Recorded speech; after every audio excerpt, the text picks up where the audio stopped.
Assalamualaikum warahmatullahi wabarakatuh. Kami dari kelompok 6 yang beranggotakan Nuril Alvinul A'la, Amelia Magdalena Mardiono, Irba Zainuddin Olga akan mempresentasikan tugas mata kuliah statistika dan probabilitas yang berjudul perkembangan iPhone dari tahun ke tahun bagi penggunanya.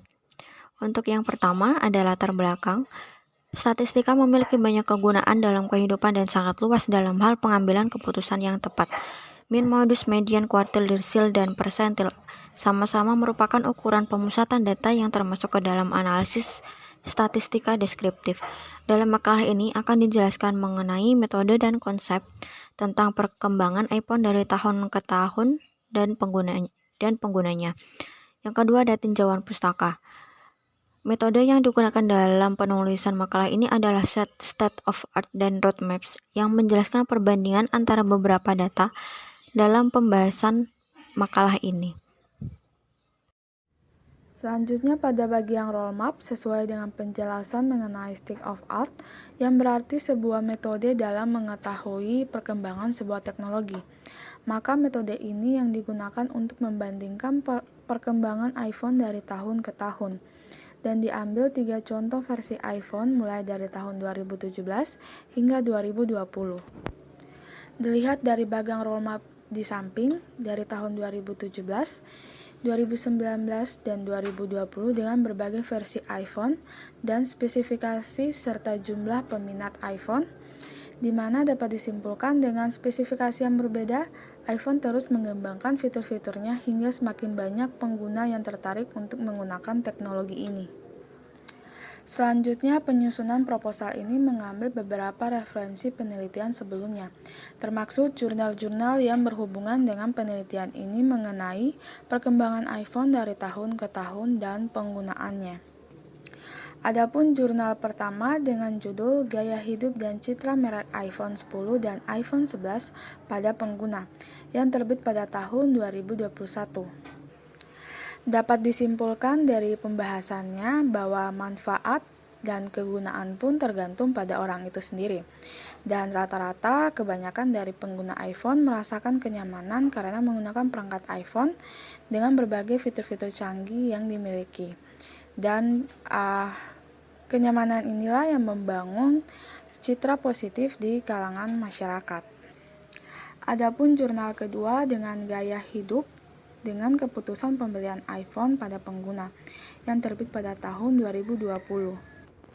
Di mana disimpulkan bahwa ada hubungan antara gaya hidup dengan pengambilan keputusan pada pengguna-pengguna produk iPhone, dikarenakan tingginya gaya hidup yang dimiliki oleh para pengguna dan pertimbangan dalam keputusan pembelian yang dilakukan oleh individu.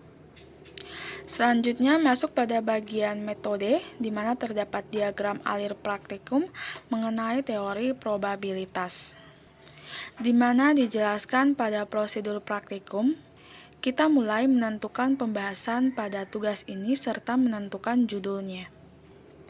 Dan masuk pada tinjauan pustaka, melakukan pencarian sumber-sumber data sesuai jurnal terkait, serta melakukan perbandingan data sesuai dengan topik yang akan dibahas. Dan selanjutnya adalah metode, melakukan penyusunan data sesuai dengan format yang ditentukan. Dan lanjut ke output dan target pencapaian, mengembangkan hasil penelitian menjadi sebuah pembahasan dan menentukan target penyelesaian. Lanjut ke jadwal, mengisi jadwal penelitian sesuai dengan format yang sudah ditentukan. Dan daftar pustaka, mengisi informasi daftar pustaka dari sumber-sumber jurnal yang diambil. Dan selesai. Output dan target capaian. Berdasarkan temuan penelitian, maka pembahasan dalam penelitian ini sebagai berikut. Niat. Berdasarkan hasil wawancara secara garis besar, niat informan menggunakan iPhone adalah untuk menikmati fitur-fitur yang dihadirkan oleh perangkat iPhone sehingga memberikan kenyamanan pada penggunanya. Gaya hidup. Banyak faktor yang melatar belakangi pengguna iPhone. Salah satunya adalah karena gaya hidup. Pengguna iPhone dianggap memiliki status sosial yang tinggi. Budaya gaya hidup mulai berkembang di kalangan pengguna. Gaya hidup pengguna yang cenderung ke arah konsumtif tentu saja sangat mengganggu proses belajar dan pola pemikiran pengguna, karena dengan gaya hidup yang seperti itu, mereka berpikir bahwa kuliah itu adalah sebagai tempat untuk bermewah-mewahan dan juga sebagai ajang untuk pamer barang-barang mewah.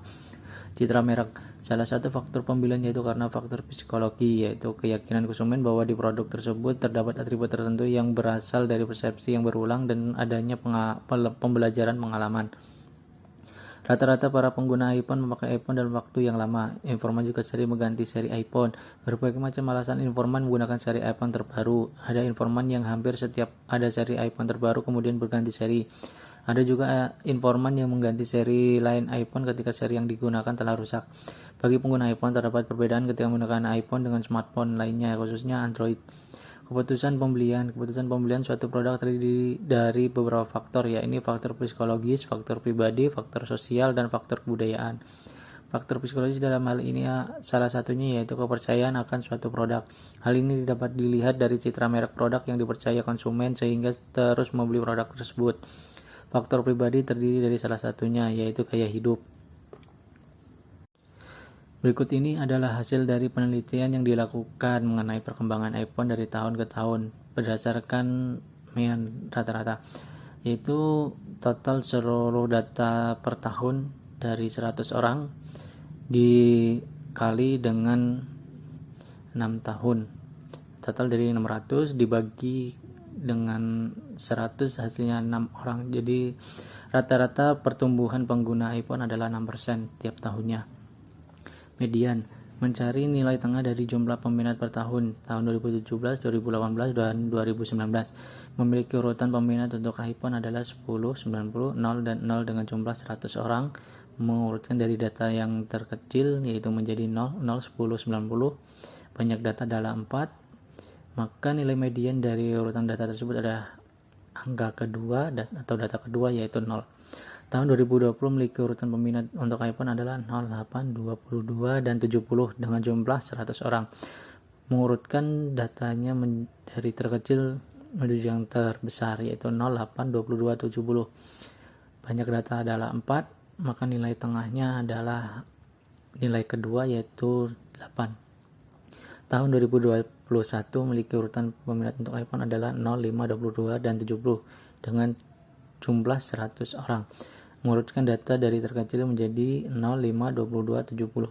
Banyak data tersebut adalah 4, maka nilai tengah dari data tersebut adalah 5. Tahun 2022 memiliki urutan peminat untuk iPhone adalah 04, 20, dan 70 dengan jumlah 100 orang. Kita urutkan dari yang terkecil yaitu 04, 20, 76. Banyak data adalah 4, maka nilai tengahnya adalah angka kedua yaitu adalah 4. Modus mencari nilai terbanyak dari seluruh data atau mencari pengguna terbanyak mulai tahun 2017 hingga 2022 adalah pengguna iPhone 2012 karena memiliki persentase lebih banyak peminat setiap tahunnya.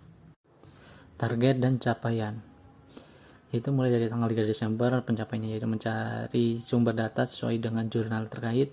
4 Desember yaitu mempelajari data yang didapatkan. 5 Desember menyusun sumber data menjadi sebuah makalah atau proposal sesuai format yang sudah ditentukan. 6 Desember yaitu menyusun data presentasi sesuai dengan hasil penelitian di dalam makalah. Untuk jadwal dapat kita lihat sesuai dengan data yang ada. Terima kasih. Untuk selanjutnya daftar pustaka. Kami mengambil beberapa referensi dari berbagai sumber seperti jurnal maupun website. Sekian presentasi dari kami, kurang dan lebihnya mohon maaf. Wabillahi taufiq wal hidayah. Wassalamualaikum warahmatullahi wabarakatuh.